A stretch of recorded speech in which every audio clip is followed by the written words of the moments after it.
Hello everyone, this is Gail from Gail's Upstairs Studio. I hope you're all doing well. I am. I'm kind of floored actually. I just got a delivery from the UPS man and it was from Amazon, and it was a few gifts from my husband that he got off my wish list, and I can't even believe it. I'm so excited.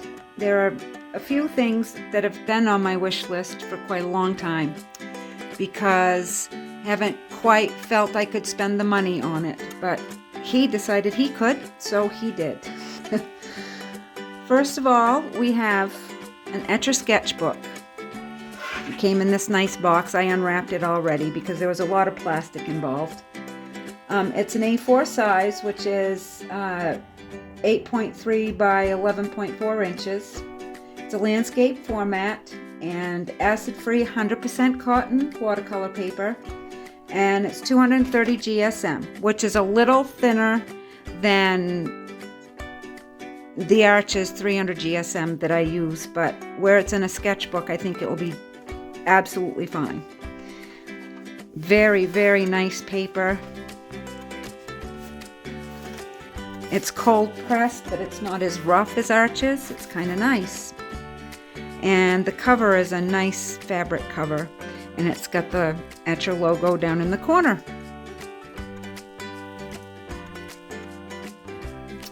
And then all of this stuff kind of goes together.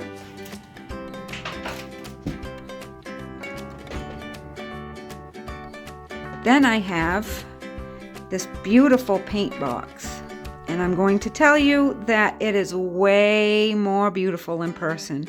It's not coming up very well on the camera, but it's a very dark teal blue, and it's sparkly, but it's been sealed over everything so that it's not rough at all. It's shiny and pretty like a car. And it holds 24 half pans, and it comes with 24 plastic half pans. And these dividers come out so that you can pull your half pans out and fill them and replace them in there when you're done. And when it's all full, you slide this back down and it holds everything in so it doesn't jiggle around a lot. And it's very heavy duty metal. There is a good mixing area that lays pretty flat, and it is very beautiful. I wish it came out better on camera, but there you are. It's got a thumb ring on the back. And that is to hold my next surprise. And it is something that I didn't know I'd ever get a chance to try, but he purchased me 2 Daniel Smith sets. It is a very high-grade, well-renowned watercolor brand, and I've seen what it can do from what other people do with it, and I never thought I would actually be able to get there, but he wanted to encourage me to keep going and trying new things, and so he bought these for me.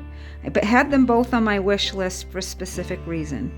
This Jean Haynes Master Artist set was curated by Jean Haynes, and if you can see the little sample on the top, she does very loose watercolor paintings, and this particular set has quite a few colors in it that lend well to florals, and that's what I paint most, is florals. So I have had this in my mind for a long time, and then I had decided to put this on the list too, because this is an essential set, and it is just what it says.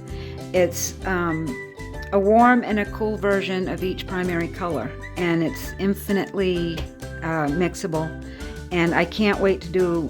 I'm going to do a color mixing chart with just this set at some point on this channel, and then I will do one with this too, but I'm particularly interested in this, mixing this set to see how many different colors I can get.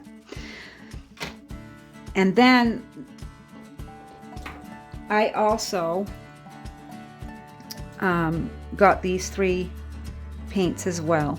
It's they're all 3 Daniel Smith too. Lunar Black, a Payne's Gray, and a Burnt Umber. Neither of these sets have those in it, and I always have had trouble mixing a strong brown, so this gives me some options there. And with these colors, I think I can build a very strong palette that I can do a lot with how I paint. So there are 10 in here, 6 in here, and 3 here.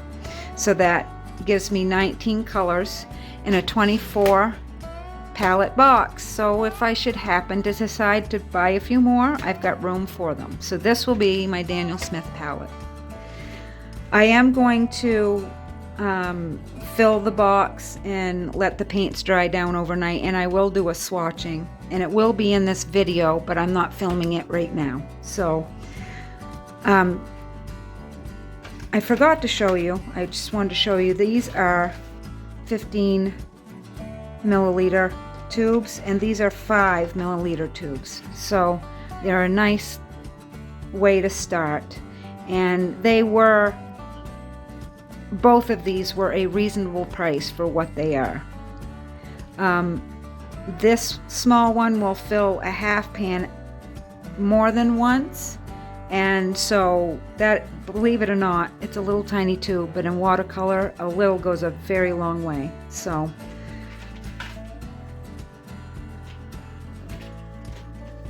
I will get the half pans filled and dried down, and we'll be back in a couple of days to swatch them out. Well, I am back, and it is the next day, and here's the box again. Still not showing good in the light, but it's beautiful. And there was a Daniel Smith sticker that came with each set of paint, so I put that on the back.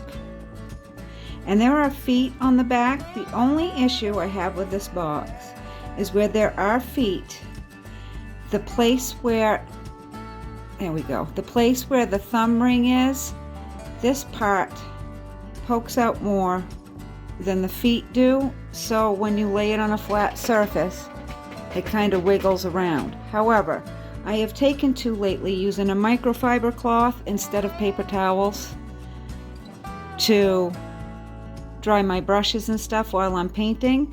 So I just laid that down, and when I open this up,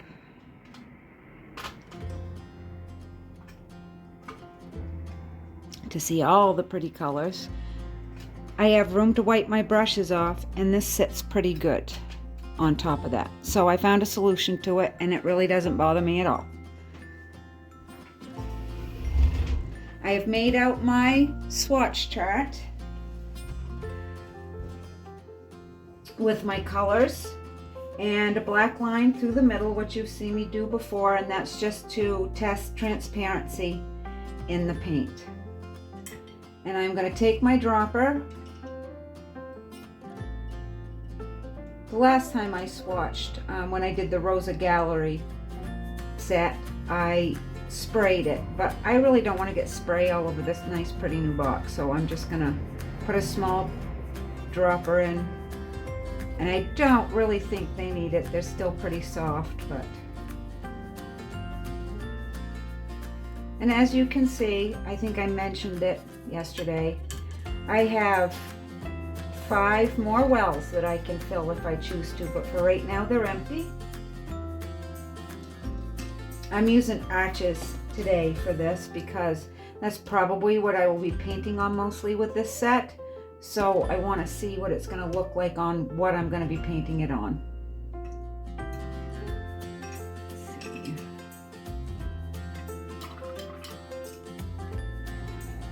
My first color is going to be Tyrol Scarlet.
Guys, these are beautiful.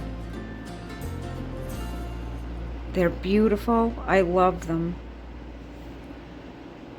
It's kind of like a whole new ball game. My favorites are the Green Apatite Genuine that is part of the Primatech line, and